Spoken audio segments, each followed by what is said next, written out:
Good morning friends. I am advocate Amit Kumar Gupta.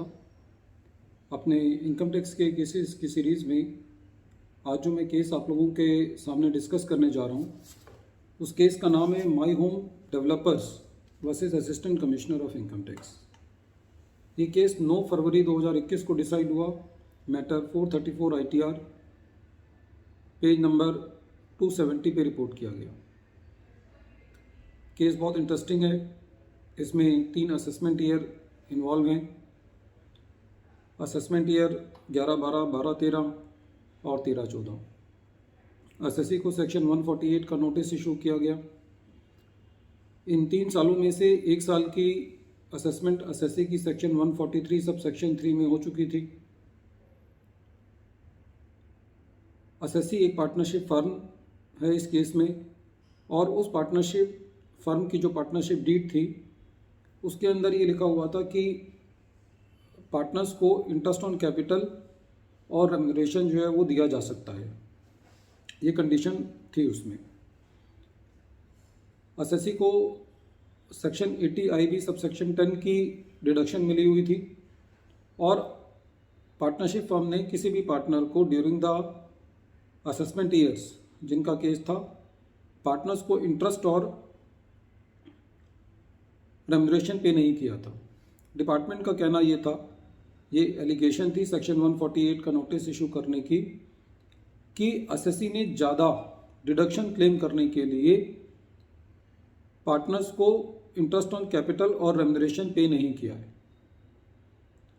Maximum cases में department को ये दिक्कत होती है कि आपने ज़्यादा इंटरेस्ट पे किया है, ज़्यादा रेम्यूनरेशन पे किया है, क्योंकि इस केस में एसएससी ज़्यादा डिडक्शन क्लेम कर रहा था।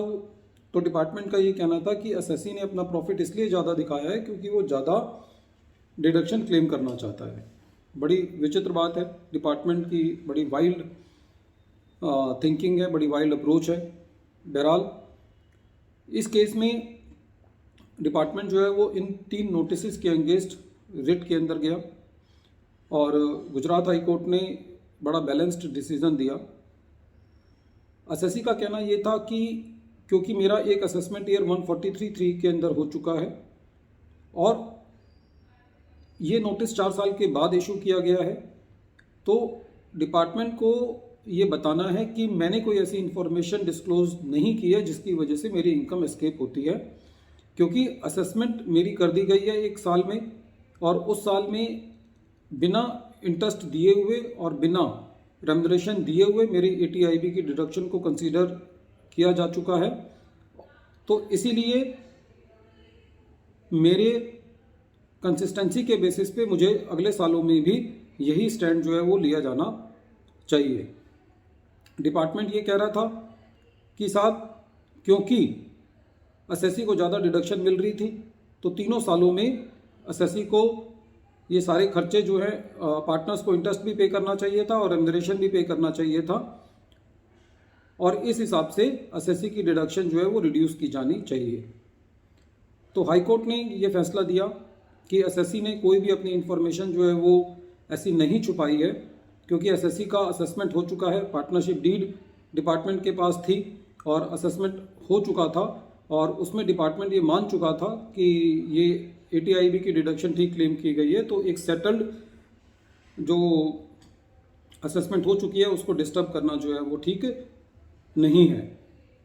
फ्रेंड्स, जब इस जैसे केसेस आते हैं और इस टाइप के केसेस में डिपार्टमेंट रीजनिंग देता है, तो हमें बहुत ध्यान रखना चाहिए अपनी पार्टनरशिप डीड्स को बनाते वक्त, अपनी असेसमेंट को कराते वक्त, कि डिपार्टमेंट कहाँ तक सोच सकता है।